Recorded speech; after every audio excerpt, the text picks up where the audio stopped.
Smart Philo, Xavier Pavie est avec nous, philosophe, professeur à l'ESSEC et directeur du Centre Imagination. Bonjour Xavier. Bonjour Eva. Merci beaucoup de nous accompagner aujourd'hui dans Smart Job. On va parler avec vous du boycott, un concept qui fait écho évidemment avec l'actualité puisqu'on en a beaucoup parlé avec la Coupe du Monde au Qatar.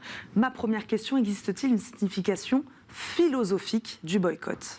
Alors, c'est une bonne question. On pourrait le ranger d'une certaine manière du côté de la philosophie parce que c'est une action non violente. Les actions non violentes, c'est comme la grève de la faim par exemple, et la philosophie, par définition, se situe toujours du côté de la non-violence. Néanmoins, historiquement, c'est pas un concept philosophique. Ça vient de quelqu'un qui s'appelait Charles Boycott et qui a été boycotté. C'était un propriétaire terrien irlandais et il ne voulait pas baisser ses loyers. Alors, tous les fermiers autour ne voulaient plus utiliser ses terres, ne lui livraient plus son courrier, ils ne lui parlaient plus non plus, il ne voulait plus s'occuper de l'ensemble de ses terres agricoles et il a été boycotté d'une certaine manière. On n'employait pas le mot en tant que tel à l'époque, mais c'est de là d'où vient l'origine du terme boycott. Est-ce que vous avez des exemples historiques des boycotts marquants ?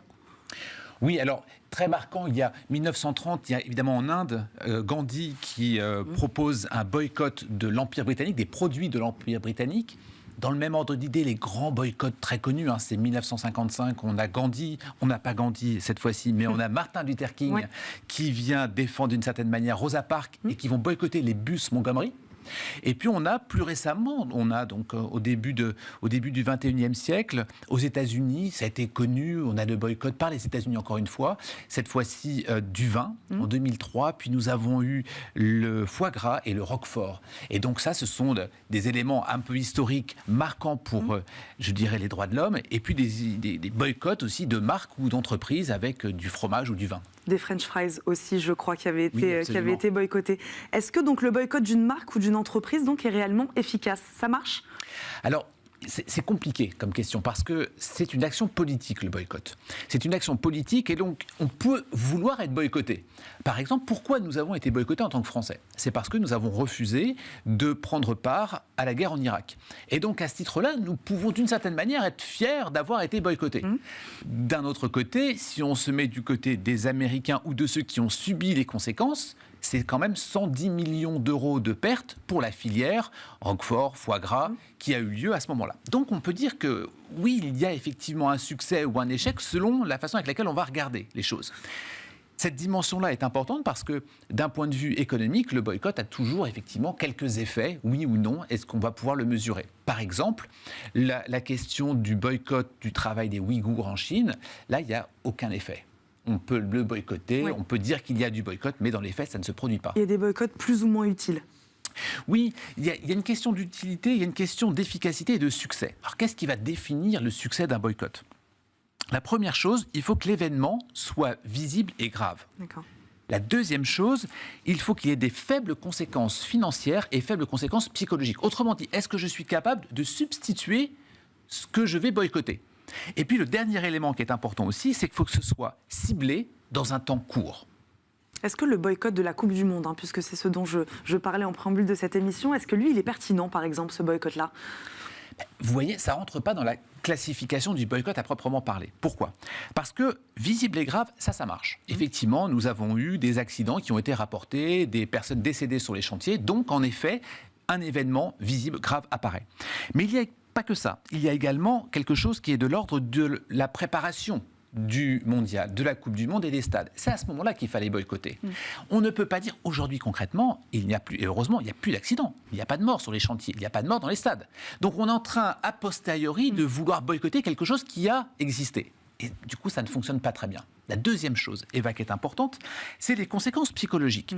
Alors, ça peut paraître léger, ce que je vais vous dire, mais une Coupe du Monde, c'est une fois tous les 4 ans. Donc celui qui n'aime pas le foot, il ne va pas regarder, il peut dire qu'il le boycotte, mais de toute façon, il n'aurait pas regardé le foot. La question des supporters, c'est une fois tous les 4 ans. La question de la substitution psychologique dont je parlais tout à l'heure, eh bien, elle est évidemment ici. Pourquoi? Parce que je ne vais pas me mettre à regarder le hockey sur gazon en Suède si je veux regarder Neymar et Mbappé, par exemple. Donc, la substitution n'est pas possible. Et enfin, un temps court et ciblé, ce n'est pas évident parce qu'on va être sur une cible qui est le Qatar, ou la FIFA, ou ça va être les sponsors, mais qui est véritablement la cible? Ce n'est pas si évident que ça, parce que ceux qui accueillent, c'est le Qatar, mais ceux qui financent, c'est les sponsors, etc. Et enfin, les conséquences du boycott auprès des joueurs, auprès des supporters et les valeurs du sport.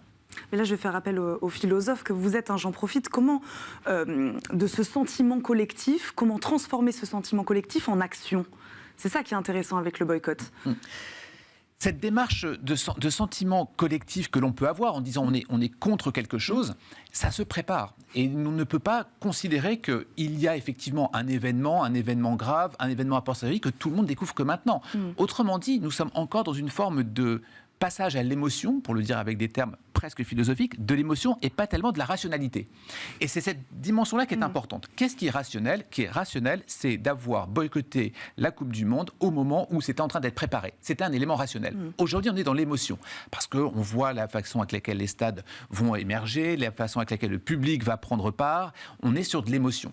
Le philosophe ne discute pas de l'émotion, il discute de la rationalité et de l'objectivité et de la distance que l'on peut prendre.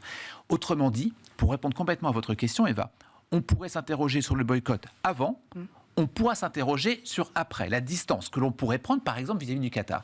Mais cette question d'entre-deux à ce moment-là n'a pas de sens parce que nous ne pouvons pas raisonner sous le coup de l'émotion. Et puis il y a une culture du boycott aussi. Je crois qu'il y a des pays qui sont plus habitués. La France a moins cette culture aussi du boycott, Xavier Pavie. Oui, absolument. C'est pour ça que dans les exemples que j'ai cités, ce sont souvent les pays anglo-saxons. Ouais. C'est né en Irlande avec Charles Boycott. Et puis les exemples que j'ai cités, ça peut être vis-à-vis de l'Empire britannique, mais dans une colonie britannique qui était l'Inde à l'époque, ou alors les exemples que j'ai mentionnés, par exemple aux États-Unis. Il y a effectivement cet aspect collectif que l'on retrouve moins dans les pays tels que les nôtres. Merci beaucoup Xavier Pavie de nous avoir tout dit sur le boycott aujourd'hui dans Smart Job. Je rappelle, vous êtes donc philosophe, professeur à l'ESSEC et évidemment directeur du centre Imagination. Merci beaucoup d'avoir été avec nous. On marque une courte pause et on se retrouve tout de suite pour le grand entretien. On reçoit aujourd'hui l'ancienne ministre de l'Éducation nationale, Najat Vallaud-Belkacem. À tout de suite.